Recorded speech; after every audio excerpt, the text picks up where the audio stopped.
का सारा काम अंग्रेजी में ही चलता था।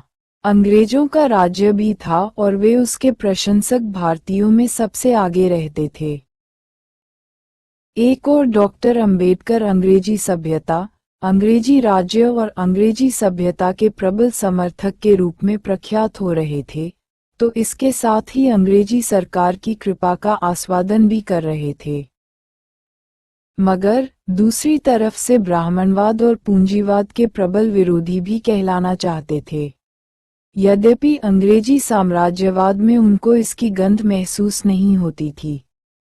यही विशेष कारण था कि उनके इतने सुदीर्घ जीवन में कभी किसी ने उनके मुंह से अंग्रेजों की या अंग्रेजी राज्य की बुराई करते नहीं सुना था, और न ही जिस तरह उन्होंने जात पात अथवा ब्राह्मणवाद के विरोध में भाषण दिए अथवा कलम चलाई, उस तरह इसके विरोध में उन्होंने कुछ नहीं किया। अब वे श्रमिकों का नेता बनने के सपने सजाने लगे थे। मजदूरों को भी एक नेता की जरूरत थी, वो उनको अंबेडकर के रूप में मिल गया था। इसके बाद ही मुंबई असेंबली में 175 सीटें थीं। इनमें से 15 सीटें अछूतों की थी। इन निर्वाचनों में इंडिपेंडेंट लेबर पार्टी ने अपने 17 प्रत्याशी खड़े कर लिए थे। ये निर्वाचन 17 फरवरी को आरंभ हो चुका था।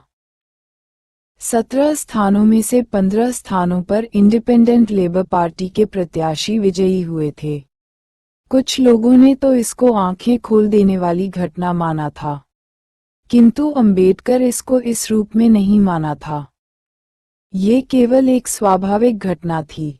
हैरानी तो इस बात की थी कि बाकी 2 स्थानों पर इंडिपेंडेंट पार्टी की हार किस वजह से हुई थी।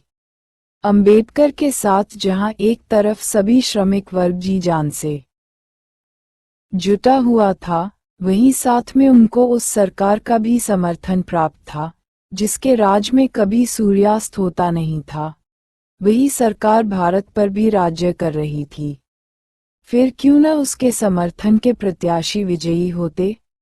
शून्य अंबेडकर इन निर्वाचनों से अछूतों के साथ साथ मजदूरों के भी नेता माने जाने लगे थे। फरवरी में संपन्न इन निर्वाचनों में चुने गए प्रतिनिधियों की सरकार बनने में 5 महीने लग गए। किसी ने भी इस बात पर विचार नहीं किया कि 17 फरवरी को संपन्न निर्वाचनों में 19 जुलाई से पहले सरकार का गठन क्यों नहीं हो पाया।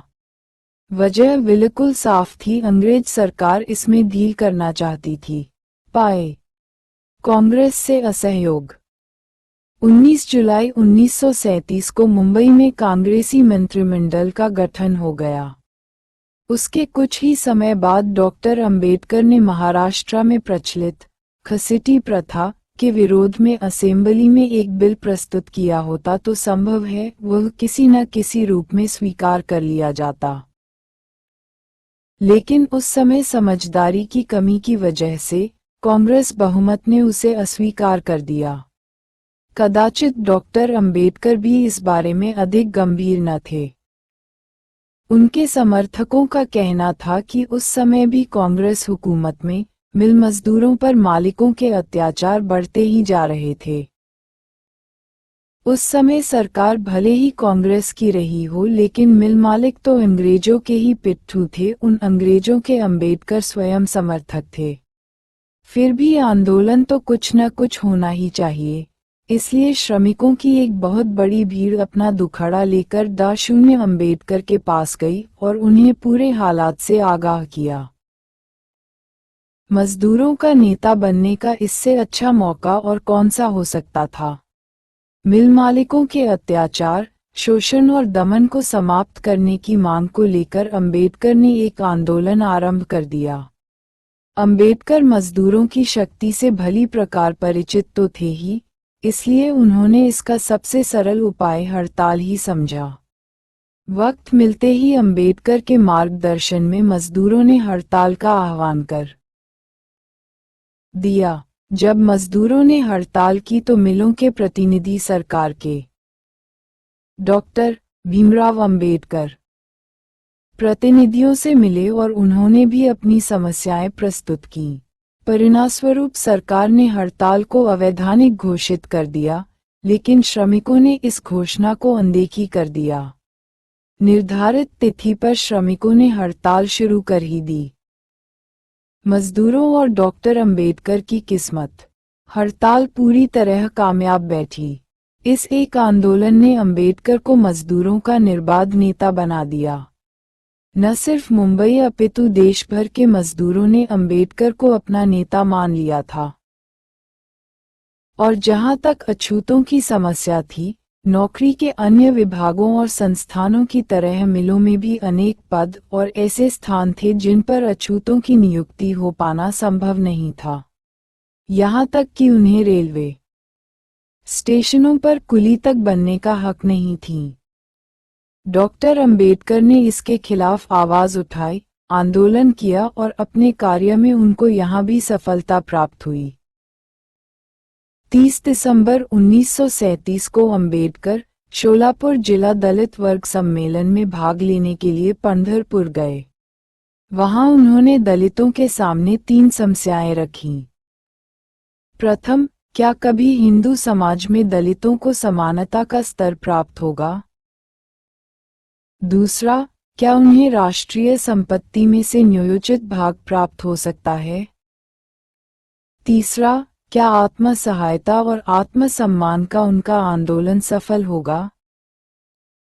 पहली समस्या के बारे में तो उनका कहना था कि जब तक जाति प्रथा है तब तक उनको समानता का स्तर मिलना असंभव है।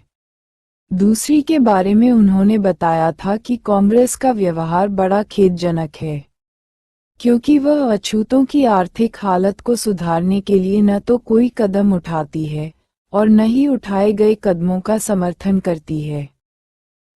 जब तक कांग्रेस पर पूंजीपतियों का आधिपत्य है और वह सरकार में है, तब तक दलितों को उससे अपने आर्थिक उत्थान की कोई आशा नहीं रखनी चाहिए। तीसरी समस्या को लेकर उन्होंने कहा था कि उस विषय पर चलाए गए आंदोलन से उन्हें कुछ न कुछ प्राप्त होगा और अपने पास से कुछ जाएगा भी नहीं। डॉक्टर अंबेडकर अछूतों के साथ साथ मजदूरों के भी नेता बनना चाहते थे। इसलिए 7 नवंबर 1938 करे बम्बई की मिलों कारखानों में एक दिन की हड़ताल करने की घोषणा हुई। डॉक्टर अंबेडकर ने अन्य नेताओं के साथ मिलकर स्वयं लाउडस्पीकर लेकर इसका प्रचार किया। हड़ताल सफल रही और इसका श्रेय अंबेडकर को मिला। मुंबई की मिलों में अछूतों को नौकरी नहीं दी जाती थी। डॉक्टर अंबेडकर ने इसके खिलाफ संघर्ष किया। उनका कहना था कि ब्राह्मण और पूंजीवाद ये 2 अछूतों के महान दुश्मन हैं। बम्बई के गवर्नर को अंबेडकर ने पत्र लिखा और कहा कि अछूतों को सेना में लिया जाए। सरकार ने इसे न केवल स्वीकार किया बल्कि वायसराय ने डॉक्टर अंबेडकर को सुरक्षा सलाहकार समिति का सदस्य भी मनोनीत किया। डॉक्टर अंबेडकर अछूतों के नाम पर ज्यादातर अपनी ही जाति की समस्याओं पर ध्यान देते थे। डॉक्टर अंबेडकर इस संकीर्णता से अंत तक नहीं उबरे पाए। अधिकार के लिए एक कदम। भीमराव अंबेडकर को इस बात का दुख था कि अभी तक जो अछूतों के लिए उन्होंने सुधार किए हैं, वह कार्यरूप में नहीं बदला गया। योजना वैसी की वैसी है और उसमें कोई प्रगति नहीं हो रही है।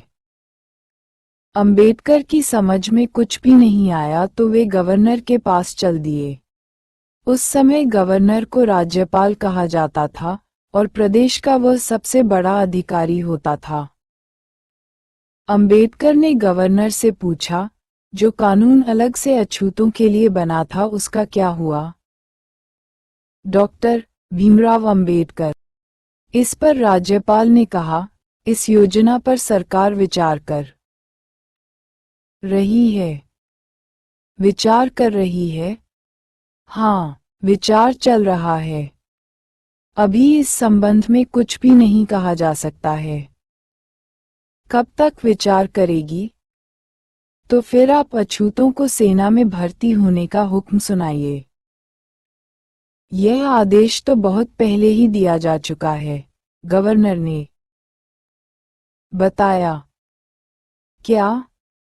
हाँ, अंबेडकर। फिर क्या हुआ? हरिजन अभी तक सेना में भर्ती होने के लिए आगे नहीं आए। उनका इंतजार है। उनका इंतजार है। अब तुम्हें और कुछ कहना है? और कुछ क्या? कुछ भी। भारत के वायसराय ने अपनी काउंसिल से, जिसे कार्य साधक कौंसिल कहते हैं, उनमें सिख, मुसलमान और हिंदू सभी को स्थान दिया है। उसमें अछूतों को बुलाया भी नहीं गया और न ही कोई स्थान दिया गया। इसका मतलब तो ये हुआ कि अछूतों के साथ भारत के वायसराय ने भी सौतेला व्यवहार किया है। इस संबंध में राज्यपाल ने अपनी असमर्थता प्रकट की। उनका कहना था कि वह राज्य का मामला नहीं है अंबेडकर, यह मामला केंद्र सरकार का है, तुम जाकर वायसराय से बात करो। अंबेडकर को सोचना पड़ा। उन्हें महसूस हो रहा था जैसे आसमान से गिरकर खजूर में अटक गए हों। उनकी समझ में इसका परिणाम नहीं आता था। काफी देर बाद उनकी समझ में आया कि ये काम सरकारी है।